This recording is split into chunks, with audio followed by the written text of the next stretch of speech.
আজকে আমরা দেখব মাইক্রোসফট অফিস ম্যানেজমেন্টের মাইক্রোসফট ওয়ার্ডের কাজ এবং এটা হচ্ছে প্রথম পর্ব। এভাবে আপনারা পার্ট বাই পার্ট সবগুলো পর্বই পেয়ে যাবেন। আমরা প্রথমে হচ্ছে ফাইলটি ওপেন করে নিচ্ছি। ওপেন হচ্ছে, দেখতে পাচ্ছেন মাইক্রোসফট ওয়ার্ড ডকুমেন্টের ডক্স ফাইলটি ওপেন হয়েছে। তো আমরা এখন হচ্ছে ফাইলের কাজ দেখব। ফাইল, হোম, ইনসার্ট, ডিজাইন, একের পর এক আমরা সবগুলো কাজই দেখব। তো একদম শুরু থেকে দেখাচ্ছি। ফাইলে যখন আমরা ক্লিক করলাম, এখানে দেখুন হোম পেজ, তারপর হচ্ছে নিউ, বিভিন্ন রকমের এখানে ইন্টারফেস দেখা যাচ্ছে। তো আমরা হোমে ক্লিক করার পরে দেখুন এখানে আছে ব্ল্যাঙ্ক ডকুমেন্ট এবং রিসেন্ট যে ফাইলগুলো আছে সেগুলো এখানে দেখা যাচ্ছে এবং আদার্স কিছু কাস্টম ফাইল দেখা যাচ্ছে।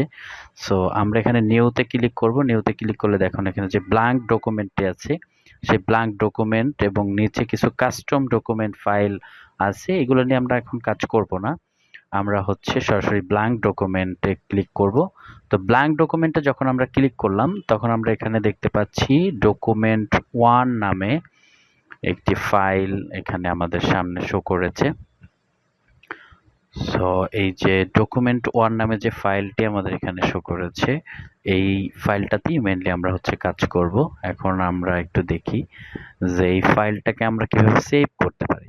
তো ফাইলটাকে সেভ করার জন্য আমরা সেভে যখন ক্লিক করলাম, সেভ ক্লিক করার পরে এখানে আমাদের কোথায় ফাইলটি সেভ করব সেই পজিশনটি দেখাচ্ছে। এটা ডেস্কটপে করব নাকি ডেস্কটপের কোন ফাইলের মধ্যে আমরা সেভ করব।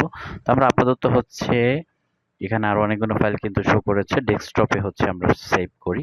ডেস্কটপে যখন আমি সেভ ক্লিক করলাম সেখানে দেখা যাচ্ছে যে আমাদের এই ফাইলটার ফাইল নেমটা হচ্ছে আমরা এখান থেকে চেঞ্জ করে আমাদের কাজ অনুযায়ী আমরা একটা নাম দেব। যেই কাজটা আমরা ওই ফাইলটাতে করব সেই অনুযায়ী আমরা একটা নাম দেব।